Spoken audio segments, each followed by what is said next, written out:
Hello friends, welcome back to my YouTube channel. ഇന്ന് നമുക്ക് green peas masala ഉണ്ടാക്കാം കേട്ടോ. തട്ടുകട സ്റ്റൈല് ഗ്രീൻ പീസ് മസാല ഉണ്ടാക്കേ.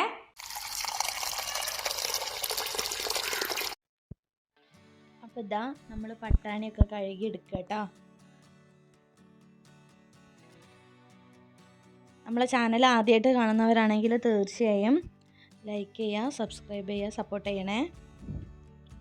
അപ്പോൾ ഇതാ പട്ടാണി കഴുകി ഞാൻ കുക്കറിലിട്ടായിരുന്നു കേട്ടോ. മഞ്ഞൾപ്പൊടിയും ഉപ്പിട്ടിട്ടാണ് വേവിക്കാൻ വെച്ചത്.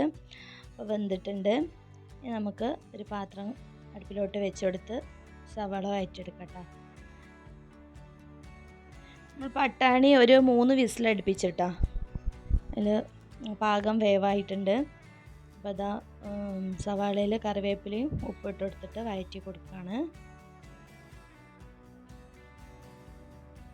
ഇനി ഇതാ ഇഞ്ചിയും വെളുത്തുള്ളിയും കൂടിയും ചതച്ചതും കൂടിയും ചേർത്ത് കൊടുക്കുക കേട്ടോ. നന്നായിട്ട് മിക്സ് ചെയ്ത് കൊടുത്തിട്ടുണ്ട്. ഒരു ചെറിയ തക്കാളി ചെറുതായിട്ട് കട്ട് ചെയ്തതും കൂടിയും ചേർത്ത് കൊടുക്കുകയാണ്.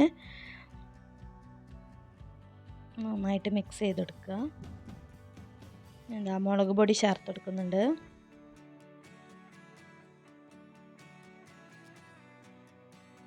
കുരുമുളക് പൊടി ചേർത്ത് കൊടുത്തു. നന്നായിട്ടൊന്ന് ഇളക്കി കൊടുക്കുക. ഇനി ഇതാ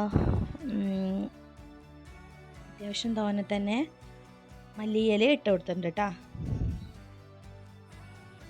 ഈ ഗരം മസാല ഇട്ട് കൊടുക്കുക കേട്ടോ. വേവിച്ച് വെച്ച പട്ടാണിയും കൂടി ഇട്ട് കൊടുക്കുക കേട്ടോ. ഇനി അത് നന്നായിട്ട് ഇളക്കിയതിൻ്റെ ശേഷം നടുവിലായിട്ട് കുറച്ച് വെളിച്ചെണ്ണ ഒഴിച്ചെടുത്ത് നമുക്ക് 3 മുട്ട എടുത്ത് വെച്ചിട്ടുണ്ട്. ഓരോ മുട്ടയായിട്ട് പൊട്ടിച്ച് ഒഴിച്ച് കൊടുക്കാം കേട്ടോ.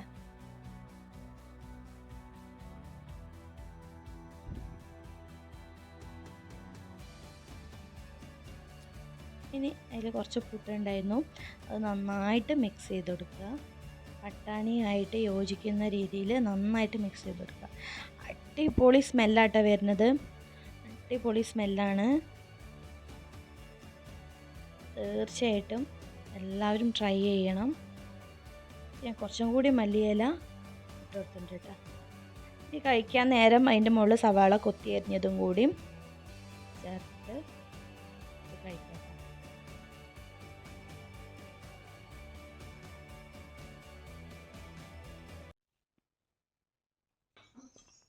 ഒന്ന് കഴിച്ചു നോക്കട്ടെ കേട്ടോ, ടേസ്റ്റ് എങ്ങനെ ഉണ്ടെന്ന്.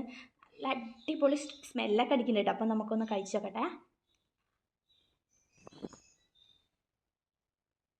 അടിപൊളി ടേസ്റ്റ് ആട്ടോ. ശരിക്കും നമ്മൾ തട്ടുകടയിൽ നിന്നൊക്കെ കിട്ടുന്ന അതേ ടേസ്റ്റ് തന്നെ കിട്ടിയിട്ടുണ്ട് കേട്ടോ. അപ്പോൾ എല്ലാവരും ഈ റെസിപ്പി തീർച്ചയായും ട്രൈ ചെയ്യണം. അപ്പോൾ thanks for watching. Bye bye, see U.